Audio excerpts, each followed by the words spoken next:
ભલામણા એટલે જયનાથ કરો, આનંદ આનંદ થઈ જાય અને તમારા જે મનમાં ધારેલા કાર્ય રહ્યા ને એ બધા સફળ થઈ જાય. બોલો ભારત માતા કી વાહ. ખૂબ જ આજે આ થરાદની પાવન ધરા ઉપર 2082 ના સ્નેહ મિલનમાં બધા દૂર દૂરથી પધાર્યા છો. એ આપ બધાને લવિંગજી ઠાકોર રાધનપુરના બે હાથ જોડીને આપણે દેશી ભાષામાં રામ રામ અને ખૂબ ખૂબ તમને શુભકામના. અહીંયા આપને શુભકામના પાઠવવા માટે જેના આમંત્રણને માન આપીને બધા આપણે પધાર્યા છીએ એવા બનાસ ડેરીના યશસ્વી ચેરમેન અને અમારે ગુજરાત વિધાનસભાના 182 ધારાસભ્યોના એ અધ્યક્ષ એવા આપણી વચ્ચે કાં તો થોડી વારમાં આવી રહ્યા છે એવા શંકરભાઈ ચૌધરી સાહેબ, તાળીઓ પાડો ભલામણા. હા, અહીંયા નવા આપણા બનાસકાંઠાના પરમ શ્રદ્ધેય આદરણીય અધ્યક્ષ કીર્તિસિંહ વાઘેલા બાપુ અને જેને હમણાં આ વાવ વિધાનસભામાં જે પેટા ચૂંટણીમાં તમે જીતાડીને ગાંધીનગર મૂક્યા અને તાજેતરમાં જ હમણે એ મંત્રી પદ આપ્યું છે એવા ધ્રુવજી ઠાકોર સાહેબ પણ આપણી વચ્ચે, એવા જ નવયુવાન બનાસના નેતા એ મારા પરમ સાથી મિત્ર પરવીણભાઈ માળી સાહેબને પણ એ મંત્રી બનાયા. ભલામણા વિચાર કરો, વિચાર. એવા અમારા પ્રદેશના બેન નૌકાબેન, બીજા અન્ય સન્માન્યમાન. મારે વધારે વાત નથી કરવી, પણ ખરેખર મનુષ્ય એ મહાન છે અને માણસ ધારે એ પરિણામ લાવી શકે એવા આપણા ગુજરાત વિધાનસભાના અધ્યક્ષ એ અહીંયા આપને થરાદ જિલ્લો આપ્યો, એની સાથે સાથે એ 4 તાલુકા આપ્યા ભલામણા, અને સાથે સાથે 2 મંત્રીઓ આપ્યા. તાળીઓ પાડો. હું તો રાધનપુર થી આવું છું, તમને નમન કરું, વંદન કરું. કહો તમે બધા ભાગશાળી છો ભલામણા.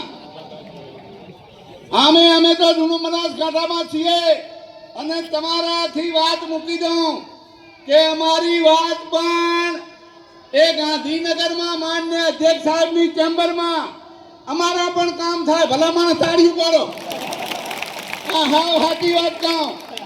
અને તમે તો એવા માણસ માબેદાર આ થરાદ બનાસકાંઠા અને પાટણના આગેવાનો મળ્યા છીએ ત્યારે મારે તમારે બે હાથ જોડીને વિનંતી કરવાની છે. વધારે વાત નહીં કહું, પણ એ આપણા મોદી સાહેબે જે સંકલ્પ કર્યો છે કે 2047માં મારે મારા ભારતને વિકસિત ભારત બનાવવાનું છે, શિક્ષિત ભારત બનાવવાનું છે, અખંડ ભારત બનાવવાનું છે, વિશ્વગુરુ બનાવવાનું છે. મિત્રો, તો આ તો તમારા આધારે, આપણા કરોડો કરોડો કાર્યકર્તાના આધારે મોદી સાહેબે સંકલ્પ કર્યો છે અને મોદી સાહેબ સંકલ્પ ક્યારેય ખોટો ના કરે. ભલામણા મહેરબાની કરીને આપણે બધા લાગી દઈએ.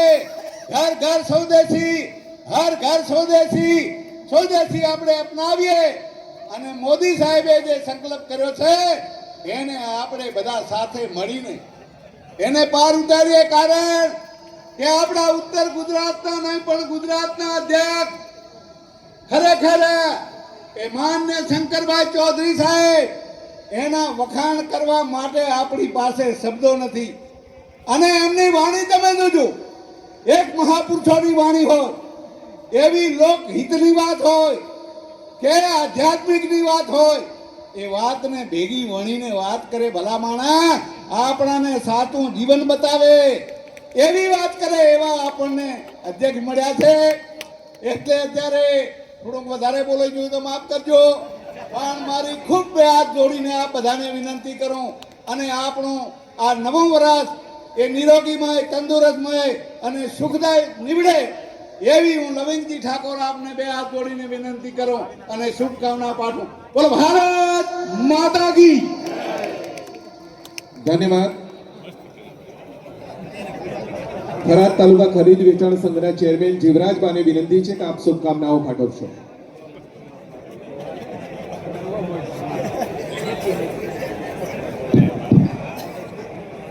બોલો ભારત માતા કી. આજે નવ વર્ષ 2022ના વ્રત બનાસકાંઠાના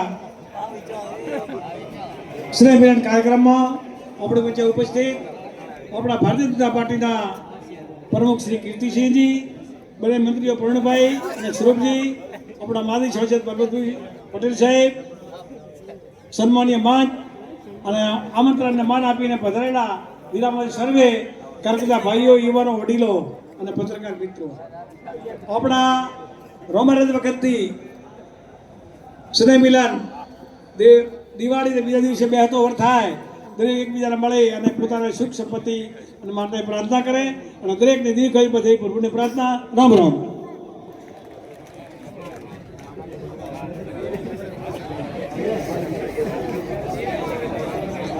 ધન્યવાદ. નવા વર્ષના આ સ્નેહ મિલન સમારોહમાં આપણી વચ્ચે આપણા વિસ્તારના પૂર્વ સાંસદ અને ગુજરાત સરકારના પૂર્વ મંત્રી માનનીય પરબતભાઈ પટેલ સાહેબની વિનંતી છે આપ આવો અને આજના પ્રસંગે નવા વર્ષની શુભકામનાઓ પાઠવશો. માનનીય પરબતભાઈ પટેલ સાહેબ.